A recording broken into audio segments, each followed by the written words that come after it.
The Mac Mini has always been Apple's best-kept secret. It's the budget Mac that consistently punches way above its weight class. But as we stand in 2026, the landscape of computing is shifting under our feet. We aren't just talking about a faster computer anymore. We are talking about the arrival of the M5 Mac Mini. This is the machine that Apple is reportedly using to kill the traditional desktop as we know it. There are whispers coming out of Cupertino that the M5 generation isn't just an iterative update, it is a radical repositioning of what a small computer is allowed to do. If you've been holding off on a desktop upgrade, or if you've been eyeing the Mac Studio but couldn't justify the price, the next 30 minutes are going to change your entire perspective on the Apple ecosystem. Welcome to my channel Tech Launch. Subscribe my channel and click on the bell icon for the new tech updates. To understand why the M5 Mac Mini is such a threat to the rest of the industry, we have to look at the heart of the beast, the M5 Silicon. Apple has just debuted the Fusion architecture with the M5 Pro and Max, and bringing that level of engineering down to the Mac Mini changes everything. We are looking at a 3-nanometer process that has been refined to the point of near perfection.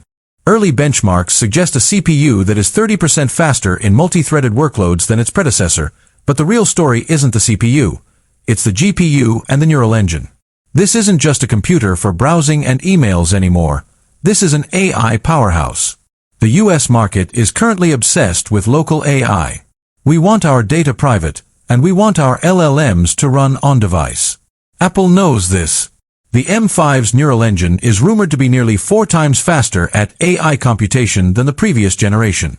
Imagine running a massive language model or a complex generative art tool locally on a box that fits in your desk drawer without ever sending a single byte of data to a cloud server.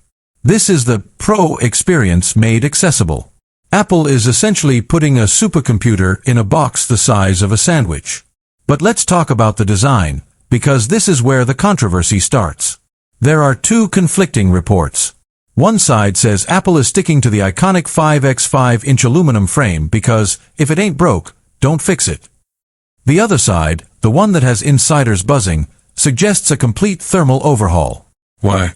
Because the M5 Pro chip, when pushed to its limit, generates a level of heat that the current chassis might struggle to dissipate silently. Apple's goal with the Mac Mini has always been silent power. To achieve this with the M5, we might see a shift toward a taller, more chimney-style thermal design, or perhaps the introduction of a vapor chamber, a first for the Mini lineup. Why should a USA audience care about a desktop in an era of MacBooks?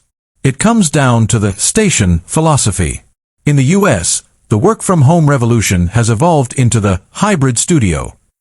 People want a dedicated space where they can plug in a high refresh rate monitor, a mechanical keyboard, and a professional audio interface without the clutter of a laptop stand and dongles. The Mac Mini M5 is being designed as the brain of that studio.